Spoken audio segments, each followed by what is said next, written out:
Ladies and gentlemen, welcome back to the Gotham Chess Slow Run.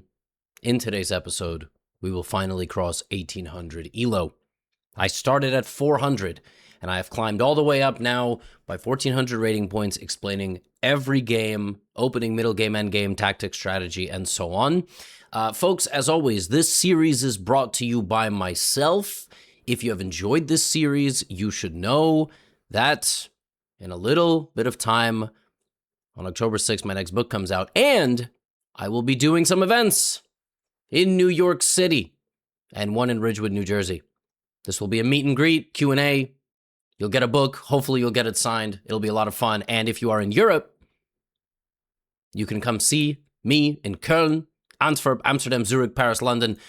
You don't need a minimum rating. You don't need a minimum ELO for any of these events. They are fun. Imagine stand-up comedy, live on-stage podcast, live Guess the ELO. Tremendous amount of fun. So if you're there, I will see you in Europe. And if you are in New York, New Jersey, or tri-state area, or you want to drive on down or drive up or whatever, book launch week is there. Folks, let's go. Let us go into the slow run and let us get to 1800. See what happens. My opponent opens with e4. I've played many different openings. Let's play a Scandinavian. It's been a little while since I played a Scandi. About 90% of your opponents are going to play knight c3. d4 is also possible. Technically, the best move here is to play like an immediate central strike. I'm just going to play knight f6 because I imagine my opponent is going to play knight c3. They don't. Okay. I'm going to pin. And now, obviously, my queen can go over to h5.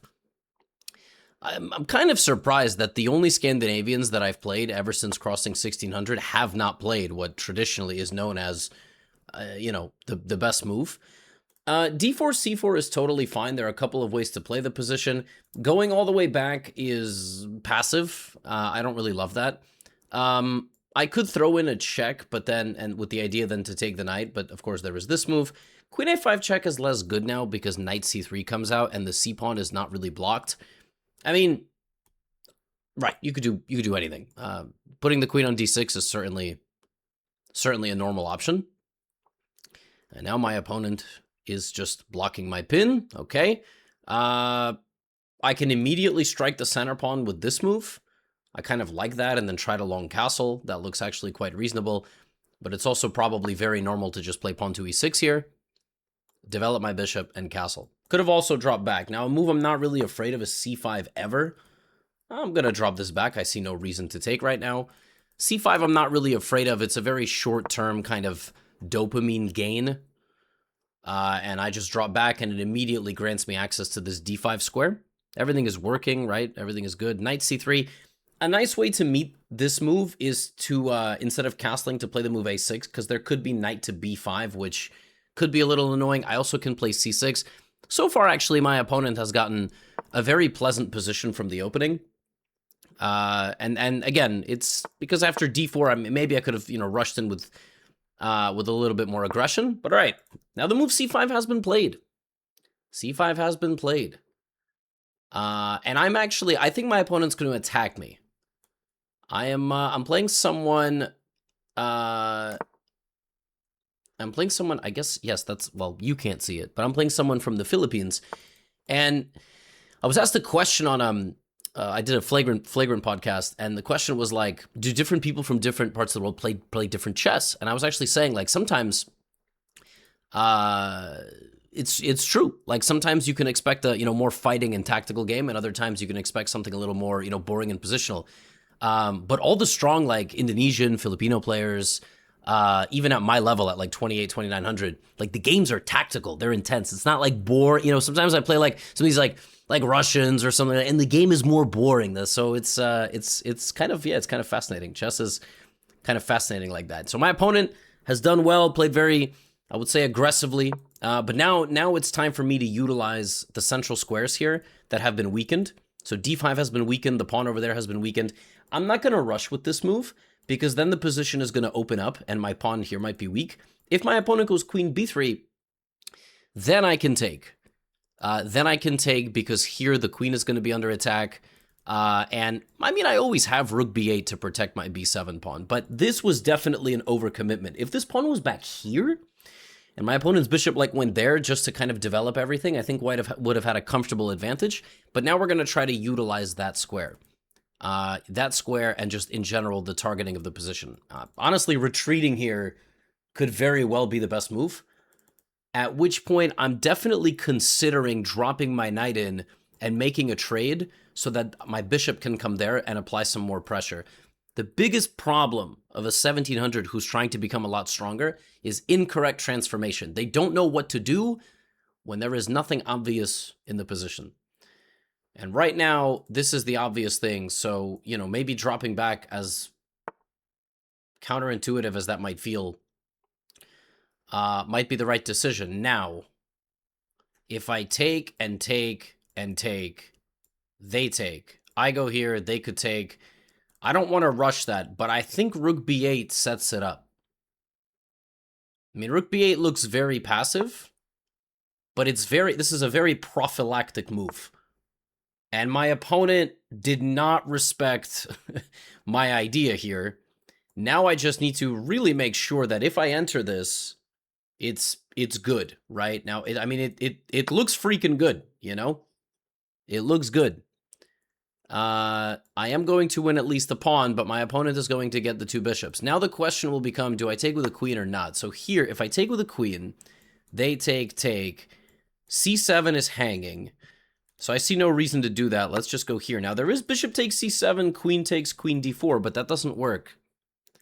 Because after bishop c7, I have knight f3 with a check. But still, White's position is okay. White definitely here has something called compensation. White is compensating for the lost pawn with a lot of activity. A lot of activity. And I mean, it's gonna take some good defending by me, I think, to deal with this kind of clamp over here, the space disadvantage. So we will see. We will see how to handle this position. We might need to play it a little passively. I mean, I would love to just go there, but I don't think it's that simple. I might need to drop my knight back and hope that I get taken. Because, like, if my opponent here just plays queen d3 and tries to double up on the d file, I don't think I'm thrilled with the development. So I'm very passive. I'm honestly, b6 is probably what I should go for. Like, you can kind of logically come to the conclusion that you need to use your weak area. Okay, that attacks my knight. So my opponent's trying to get me to take. That is the idea. So take. This bishop is such a problem. I mean, I can't go knight c6 because then we're going to have a big trade and I would lose a pawn. Yeah, it was a good move. It was certainly a good move by the opponent. What would I play? Knight f5? Knight b5 trades some pieces, but I mean, do I really want to leave that bishop there? Take. And maybe something... Ugh. This is... I am not thrilled with this position. If I go knight b5, we can trade. But it's kind of terrible. Okay. I mean, I needed to play that move faster. That's the honest truth, is that I definitely should have played that move a little quicker. Queen c8 and some sort of counterplay probably should come next.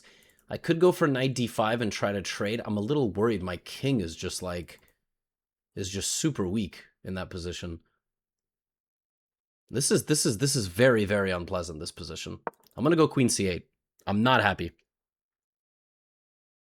This might be the worst position I've ever had in the slow run, which is fascinating because if losing that pawn in the center for my opponent was losing that pawn in the center of the board was good. I mean, what can I say? That's very unfortunate for me. I think now white should actually generate some sort of attack. Okay, knight to e4 I don't like, because I think I can counter it. If I move in the middle and they go for checkmate, can I play pawn to f6? I think yes. I'm going to put my knight in the middle. My opponent's going to try to checkmate me. This is a very important move because now, and again, it's all about transformation, because now I think I'm going to be able to untangle. I think the knight needed to be there to prevent me from moving, because now I actually think we're going to start breaking out of the position, boys and girls. This is weak, but I can always push it. What? That's so crazy. How did this person go from like a completely good position to just losing a bishop just like that? Oh my goodness. I mean, that is just insane. It was I'm going to say it was like +1 advantage after I played queen c8. I really think white was just, yeah. All right, knight d6. Look, we got to trade now. We got to trade down. Let's go here, block the pawn, defend this. We're just up a knight now. I mean, now we're just gonna go win this pawn. This is, you have to win these positions, you know, 100 times out of 100. There's no threat, so I can go and win this pawn. And I mean, that sucks. But like, from a better position to just immediately losing in 2 moves is, you know, part of winning at chess is also defending. And I would have had to defend there and be passive for a little bit. But, ooh, here's a nice way you can... Oh, this is really... Look at this. I was about to say there's a nice way you can lose here. Rook e8, rook takes d5, pawn takes, queen d7, rook d7, rook e8. But I don't have to take the queen. I can go here, and I actually think that's exactly what's about to happen. My opponent is going to play rook takes, pawn takes, thinking that after queen takes, there's this. But after rook takes, pawn takes, queen takes, there's check. Maybe they're going to see it. Maybe not. And after rook takes, pawn takes, rook takes e8, there's queen takes. You don't have to take with the rook. That's very tricky. White can set this up with the move king h2, so that when I take, it's not a check, and set up rook takes d5, but my next move is queen takes pawn. The only reason I didn't play queen takes pawn immediately is because white was threatening this pawn. So white could be calculating this. Also, rook takes could be refuted with pawn to f5, I think, if I really needed to refute it. Because ultimately this rook is hanging, and you are relying on this tactic, but it doesn't work anyway. So that's a nice counter, f5. I think it just works. I don't see anywhere you can move the queen or the rook. But you see how I just calculated a bunch of stuff that you might not even consider? That's chess. That shows the levels. Now we're going to analyze after this how black could have played a bit better. Really, this game was an example of what happens if you don't play the most emphatic way in the beginning. Because when my opponent went d4, I told you, the best move is to strike the center pawn. It is. But I was like, I'll develop, but that's, I mean, if you don't play the most accurate way in the opening, things can backfire very quickly. Can't I just take this? I also have queen check and maybe a fork. Does that just like, does that just work? I guess rook takes rook. Also e5 I can play. Queen f4 wouldn't work. It would not work. Rook d5, take. Okay. Let's give a check just so we get out of the way of the pin. If we take on f5, rook e8, there, knight e3, take, queen takes, knight e3. Takes, queen takes, knight to e3.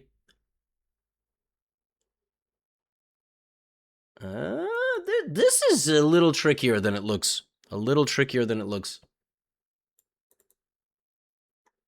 Knight e3, rook d8, knight g4, rook e8, and then I have king f7, but there's rook e6. Ugh. Sometimes when you're winning, I mean, the best thing to do is just to not have any fun. And I think right now, I'm gonna not have any fun. Like, this looks good, but my knight is a bit weak. I need to move my king here. That's what because if the queen goes to c4, at least I can always trade the queen. With no queen, I will win very easily. Rook d5 doesn't work because I just get reinforcements. If they double, yeah, see, now the difference is that this move actually attacks the queen. And so now my next move I can move, which I'm going to do in a sec. I mean, trading queens here is completely terrible. And now king h8. And now we win, because the next move is with the knight. We also could have doubled, but it's much better to bring mobility back to the knight. Maybe rook c1, something like that. Then I go here, attack the pawn. No fun. Don't allow the opponent to get counterplay. Just shut it all down. I'm going knight f4 next with the threat of checkmate. It's over. Rook d2, knight f4 is actually even, you know, it's brutal. This is how you shut everything down at this level. It's kind of crazy. I mean, I think my opponent had a great position. A great position. I don't want to go queen d7, actually. I don't want to bring myself back into the pin. So maybe we play queen b... I mean, queen d7, queen f7 I can also play if I really want. I'm getting a little annoyed. I'm getting annoyed because this should be easy. This should be easy, and it's like somehow I'm... Now if I move my knight, the queen comes. What? What is that move? I mean, I don't think that move is very good. Because I can just, like, I don't know, go forward like this. It just feels very active. Maybe it's not even good. Oh, this is a fork, actually, so that would be nice. It just feels correct to have my knight there. I feel like white needed to maybe play with counterplay a little bit better. Queen f7 just doesn't do anything. Knight d3, rook c7 is possible with some checkmate, but I can always defend myself. But, I mean, even at this level, you can kind of see, like, the players, they don't just lose. Well, that's actually not really true. There we go, queen f7. So now a fork here. I have to defend mate, which is annoying. I can sack my queen and get both rooks. That's... yeah, okay. Yeah. So when I'm going to sack my queen, I'm going to... Look, I'm going to sack my queen and I'm going to promote my pawn. And that's how we're going to win. Nice. We sack the queen. And this is the reason we win. Because actually, yeah, this is a little dangerous but this is why we win. This pawn. Our pawn's too strong. I think our pawn is way faster than these pawns. Now we are 2 squares from queening. Yeah, white can do that, but I mean, it doesn't even, look at it, like, we can just, I mean, I can just go here and here. I will always be faster than the white queen. The queen cannot be defending here. I mean, we have 4 extremely well-coordinated pieces. Very, very clinical. I like this finish. It's going to take white at least, 4 turns, and it's not even... Yeah, this is very nice. All right, let's mark 161. Nice. And this is GG's. We queen. I can make another rook. And no more queen for you. I can go make another queen. Obviously, rook takes was also good. And that's the end of the game. Okay, now, this position. I said this position was +1. It's plus 0.4, but we have to remember black is up a pawn. So I have a full point of advantage, and yet white's position is better, which means white's position is around 1.3 better, but white is down a pawn. You know, this position's a real issue, because black is so passive. Now, what went wrong in the opening? Well, what went wrong in the opening is, obviously, here I could have maybe taken I could have played a little bit better in the opening. But sometimes I like to just get a position and see what happens. I know some of you don't like that. You want me to just destroy people. Wow, c5 was actually the best move. Or one of the best moves, which to me is crazy. To me, c5 is insane. Like, I would go rook e1, bring out all my pieces. I like that these 2 pawns, they control 4 different squares. Whereas the way my opponent played this, I really didn't think was very good. And then, you know, on a3, I just thought, well, I'm winning a pawn. And I thought, this is super chill. Then my opponent went bishop e5. All right.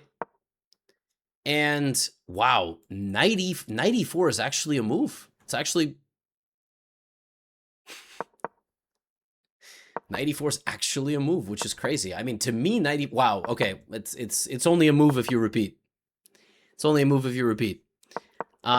This is already better for black, which is you wouldn't think so, because these pawn moves in front of the king are very dangerous looking. But this transformation for white, this little shift, is bad. What white should do here is probably play queen g3 to make it much more difficult for me to move my knight. And that attacks this. I would have probably gone knight e8, which defends two different spots, and then knight e4, or at least bring the rook. The problem for white is that if you trade some pieces, your attack gets much weaker. If you trade too many pieces, your attack is not so good. I mean, you can maybe create some threads, but black will be up a pawn. And in the long run, I think black will win this game. But this was crazy to hang that. Had white gone like this, my next move would have been probably e5 to block out the bishop, and then I would have went c6 to anchor in the knight, and this just doesn't hit very hard. Because you would trade and go here, and this bishop is completely walled out. You bring your rooks, you win the pawn, and you have a nice position. And this game really just came down to my opponent blundering and then me converting. Wow. Oh, I am like totally off my game here. Rook d5. That's actually the first time that I've made a significant mistake in the slow run. And then rook e7 would have been crazy. I would have had to go rook f7, and then I gotta tell you guys, I think I still would have won this position because two rooks and that pawn together, I don't know. White probably has to go defense. If white goes here, I just go d4 and I win, so... Whew. I didn't sleep very well today, so that's, wow. That would have been sick to lose like that. All right, another game with black. Let's see what happens. e4. We can go for another Scandi.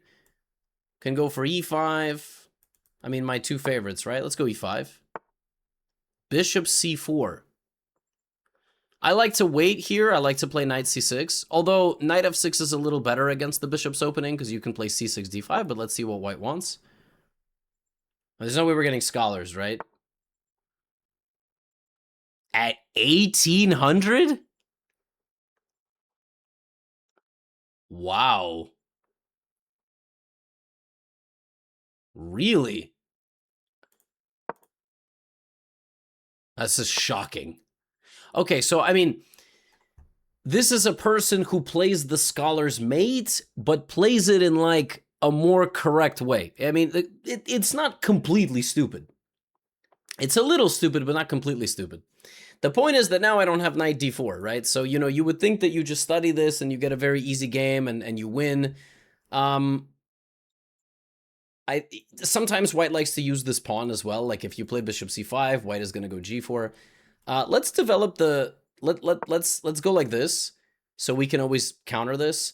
And then let's play g6, bishop g7, and just short castle. So, like, maybe knight a5. We'll look afterward with the computer what the best move is. Most people will just continue like this or something. I like this because there's no g4. So, and also we can trade the light squared bishop, at which point we will obviously never get checkmated. In fact, if we trade the light squared bishop, the f-file will be useful. Now the person has to live with the consequences of moving the queen here. Which is, you know, now if you learn how to play this position with the engine where you bring your queen out really early, you could beat people. You can. It's not as horrible as it seems. I just said that that move was going to happen. I mean, again, you can move your bishop. You can do a few things here. Let's go here. And then if bishop g5, we will obviously always block. Maybe I'll even long castle. I might even castle long side, but ultimately it doesn't really matter. Okay, now we have at least equalized. Now you might be wondering, what about the doubled pawns? That's fine, don't worry about the doubled pawns. These pawns are actually very good for protecting against knights. They could, I mean, a person who brings out their queen generally plays for cheap attacks the entire game, so I would be anticipating the move queen h3 at some point, just to see a target. But our next move is here, and then we're going to choose which way we castle. I'm very tempted to go short, considering this is there. But I kind of want them to go short so that then we checkmate them. So what do we do? If we castle here, they move the queen. Actually, I kind of think my opponent is going to see this, move, and get hit with a tactic. Although they probably will go queen h3. Ooh. Really? What about rook f6? I mean, I understand it's a dopamine move, but I also could just keep attacking the queen. Like, it's actually not that bad. There's something really nasty that can happen here. Like, I could really put that queen under a lot of danger for, like, the remainder of the game. You know, the queen might have to just hang out somewhere here and be very passive. I mean, at a minimum, we have a draw, if we want.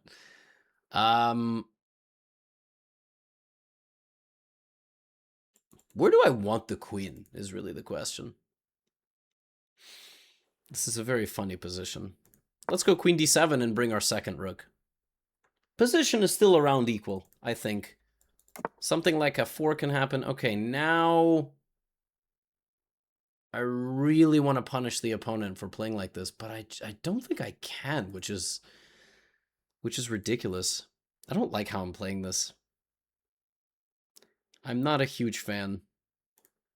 Let's bring the rook, but now maybe f4. This could have been better. I could have done a better job. My knight is a little stuck as well. f4 will actually help me in some ways because I could bring my knight to e5. And maybe I should have struck the middle, but striking the middle would have been better without my queen here, because d5, yeah, maybe queen d7 was just stupid. Queen d7 was just a little bit of a dumb move, because now we can't really trade here. I would love to undouble, but I would... Okay, d4. Let's throw this in now. Where's the queen going? Is the queen going to run over to the middle? Then I can obviously bring my queen a little bit out of purgatory. Thank you. Maybe queen e8 and queen h5. With a nasty little idea to use my oddly placed rook to deliver checkmate. D5 is possible, but D5 keeps my center. That's why I have these pawns, because this way I have layered defense. I'm always looking at how the opponent can attack me as well. Like, that move looks really stupid, because it probably is. That move is not that stupid. I can go here. I can throw in a Zwischenzug, right? Queen h5 just is fine. This is mate. So my move is fine. And now I can go back. I can also take, I can go back or take.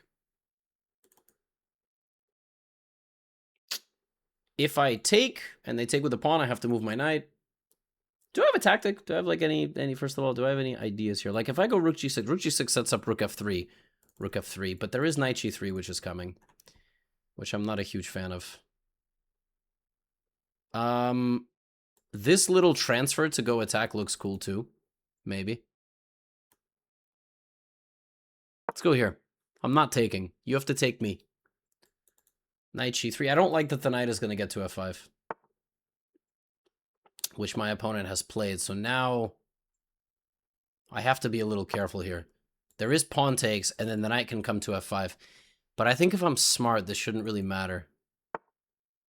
I think if I play this intelligently, it's not going to be a big deal. Like, getting rid of this knight looks nice. Oh, maybe I should have went to g5. I'm not playing great. I don't like how I'm playing this position. It's like I could have played so much more logically.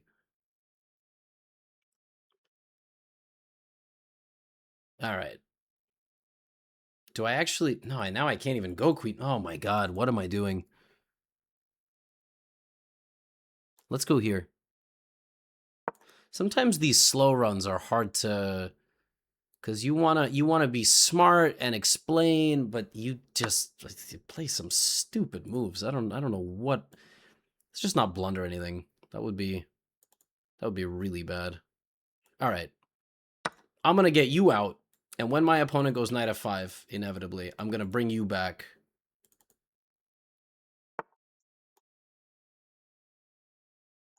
Can I take first?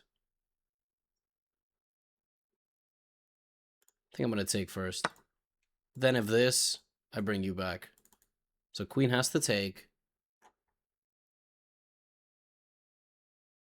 This is a harder episode so far. I'm not just checkmating everybody. What is my opponent thinking about? There was nothing to think about there. Nothing. There's a funny move. Queen d5 takes knight e7, but like, no way. No way. No way. That's much more like it. So if I defend, there's knight e7 check. But I have to defend. Just not like that.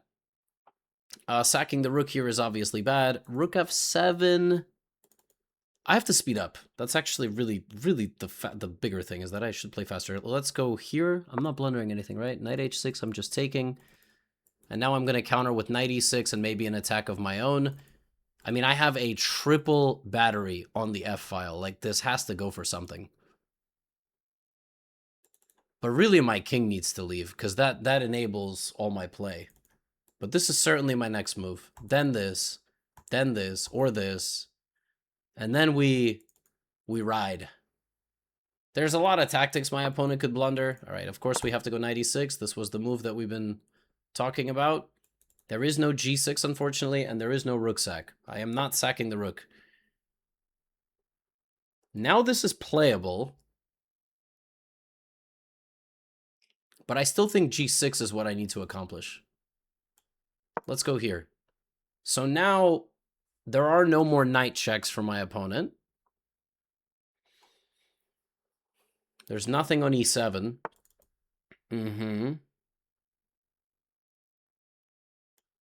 I'm going to jump in now. So if rook f3, there's knight e2. My knight, I think, is better. By the way, there is also this. Just like, it's never too late to completely switch the position on the opponent. This is also a threat. Actually, this is a very bad position for white. A very dangerous looking position. Can I just take on a2? This move looks insane to play right now, but like in the middle of this battle, you compare the quality of our queens, it's not even close. And I have a way better knight. And if g3, I just back up and... I mean, multiple pawns will fall in the position for white, which will lead me to have a much better position. Don't forget of the switch from like big battle to endgame. That pawn was there for the taking, and I spotted it, and I just had to make sure that, you know, I wasn't gonna suffer. But white will lose at least 2 pawns here, I think. At least.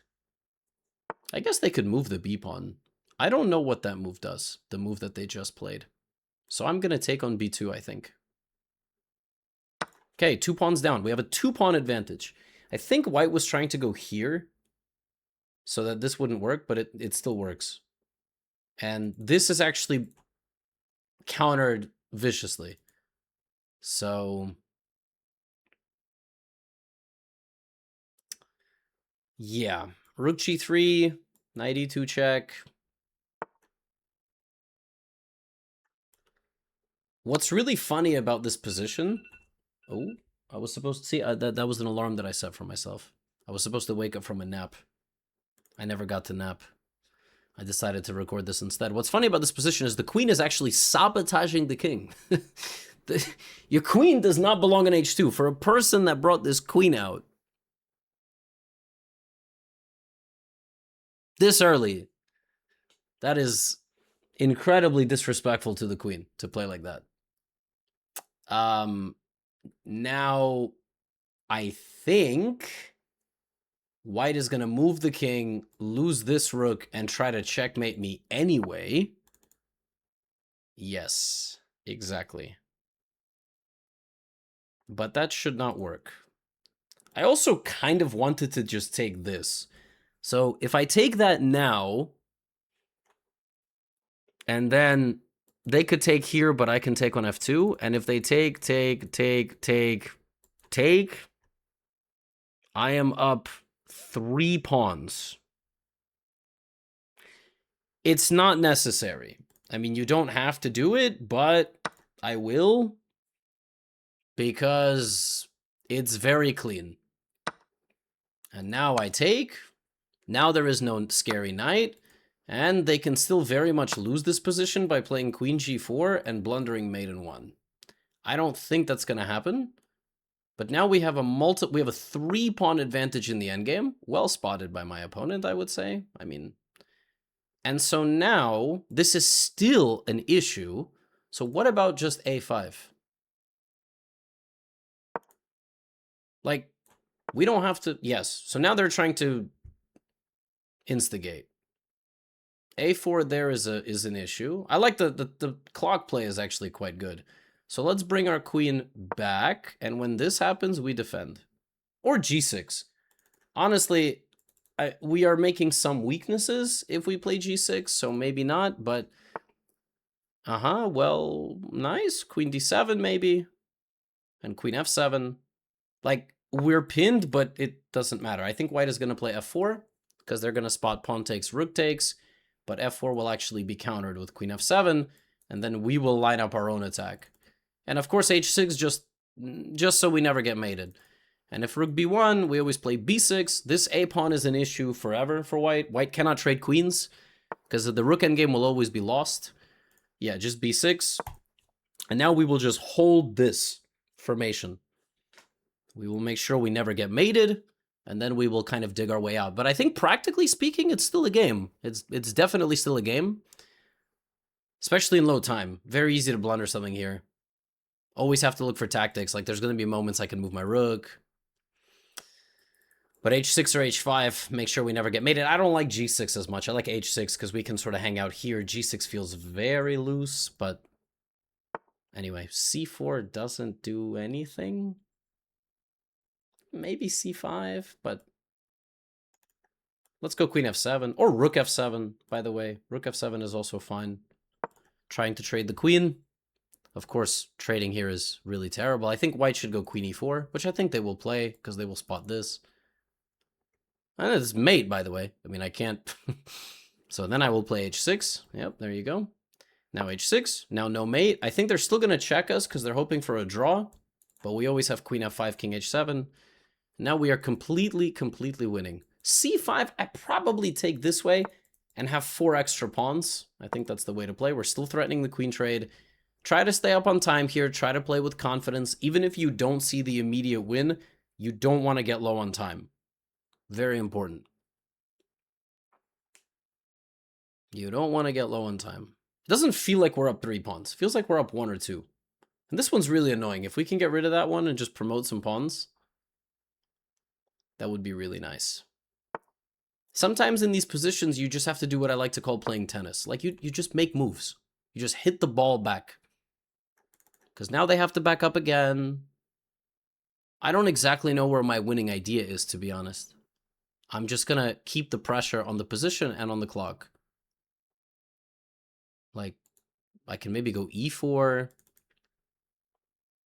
You see, like, I don't know. I can't really push, because if I push this, my pawn's going to be weak.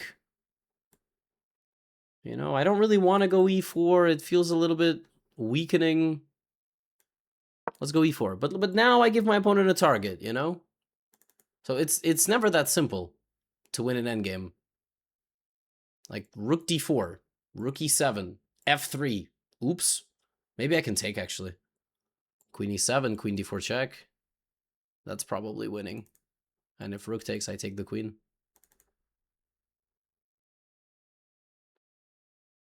But it's not so simple here. Somehow one pawn stops the formation of my entire queenside.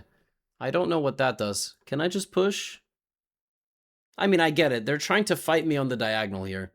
So let's go e3. Like, if there was a rook, it would be very scary. But now I'm opening up my opponent's king. Still, though, there is no obvious win. Like, we need to trade material off to be very obviously winning.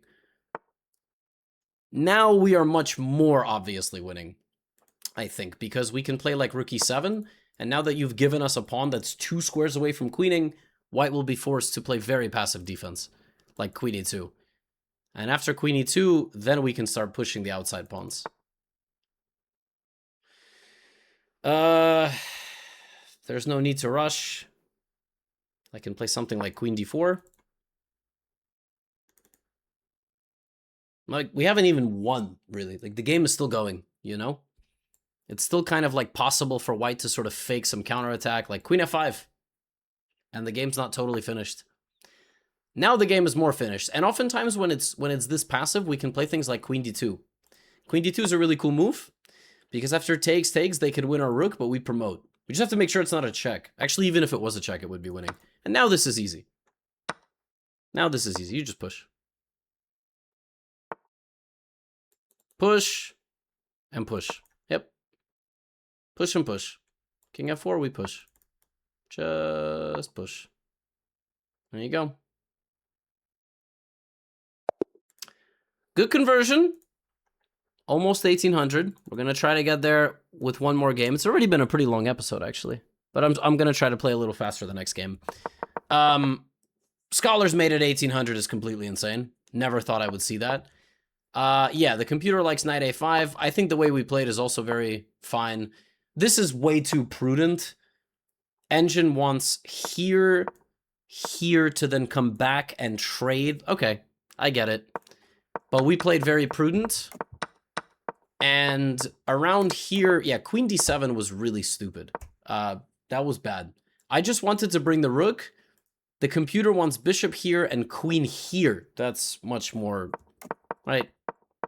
But still, I thought this repositioning was quite nice. I thought my opponent had equalized. Yeah, they got us close to equalizing, but still, right here, what did the 1785 rated player do? They transformed the position the wrong way. They took and allowed my knight ultimately to land on the e6 square, and we very quickly turned the position around and won this pawn. And it's kind of incredible that it was equal here. Like, this is an equal game. And then when they brought this rook, everything fell apart. They put their queen passive, they put like this, and then a2 fell. Very fascinating how we sort of immediately transitioned to a better position in the endgame. Let's play this last game with a little bit more energy. I've played a lot of different openings. Let's play in English, because at 1800, I think some of you are playing English, and you know, maybe you are. So c4, g3. My opponent plays like this. Maybe they're going to go for the queen's gambit. Okay, no queen's gambit. But I mean, d5 is okay. Now it's queen's gambit. And we are giving away the pawn on c4. It's not being taken. We can play the pure Catalan. It's an option. I mean, I would be very impressed if my opponent knew Catalan theory. Another option is just to play b3. Okay, very solid by the opponent. We put the bishop on the other line. And we want to be taken because it's a center pawn being given away for a flank pawn, for a c pawn. I'm going to finish with knight to d2. Many people in the Catalan as black just simply don't know what to do with their pieces. You see? Like, my opponent already played c6 and now plays like that. They spend another move moving their piece. So let's go knight bd2. Knight c6 they will probably play. Wow, d4. So they spend a couple of moves here trying to close the center. Now, here we can break out of that with this nice move b4. Because we have ooh, that just loses on the spot. That move was played in 2 seconds and lost on the spot to our diagonal. Any knight move wins for white. But the most vicious one, I think, is just knight e5. Although knight e5 could actually be a target. I can just go knight e1, and there is nothing you can do. Nothing. You have to go knight d5. Look at this humiliation. You got to be so careful. You got to be so careful in the Catalan. I mean, this is such a tricky opening at the advanced level. b6 was just wrong. And my opponent resigns and we win in like a minute, which is a great way to end the video. We had like some big battles and then just losing like that is crazy. So That was the Neo-Catalan, a Catalan where I never actually played d4. It's also kind of an English-ready fusion. And the idea is basically to lose the pawn on c4, but win it back through knight e5, queen c2. It's very difficult for black to defend because, you know, if black, like, takes on c4, you always have queen a4 check. And if black castles, which is what happened in the game, now I can play b3. But also if black even earlier had done it, you know, you have queen c2 and queen here. And if black ever plays b5, they will always run directly into this. So it's some issues there. At the, you know, but to then play like c5 and then d4, the only move here for white, the only move that gets advantage is the move that I played. And the reason is you're otherwise very stuck. This is a very nice move as it fights for control of the middle.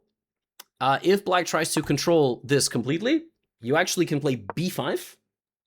Now black is destabilized. Anywhere they move the knight, they have some issues. And you can continue. And at some point, you will break with e3. So you play queen c2, rook e1, e3, break the middle. In the game, I couldn't break the middle immediately because that would have resulted in the loss of at least a pawn. I could have went queen c2 to try to play e3, but then it actually would have been too late because now there's this. And then black is going to completely take over the center of the board. So this is a very important move, and it's very important you understand when you play pawn structures in certain openings, how you fight against the way that the opponent plays. And this just loses on the spot. And what's funny is, to me, the most natural move is knight e5, but you heard me say, well, then it would have been a target. Exactly. The opponent would have went here, lost the rook, got a knight, and the game would have went on. But if I went knight e1, which was the move in the game, there is nothing my opponent can do. They have to go knight d5, at which point they lose at least the knight, and probably in the long run will lose a whole lot more. And that is how we end this video. A 10-move victory against an 1800 using a version of the Catalan. I don't think every Catalan victory is going to be so easy, but that is how it goes sometimes. Hope you enjoyed. We are 1800 now, even though this last game was kind of hilarious. Yeah. See you all on tour in Europe. Köln, Antwerp, Zurich, Amsterdam, Paris, London, New York, New Jersey, wherever you're going to be. Shout out to the 12,000 of you that have pre-ordered a book so far. Absolutely incredible. And I really, really appreciate it. And every single pre-order helps, whether it's signed, whether it's on Amazon, you want to support, get that book. It's crazy. We might have a chess book become 2-time bestsellers list, which is just mind-blowing. That's all I have for you today. Get out of here.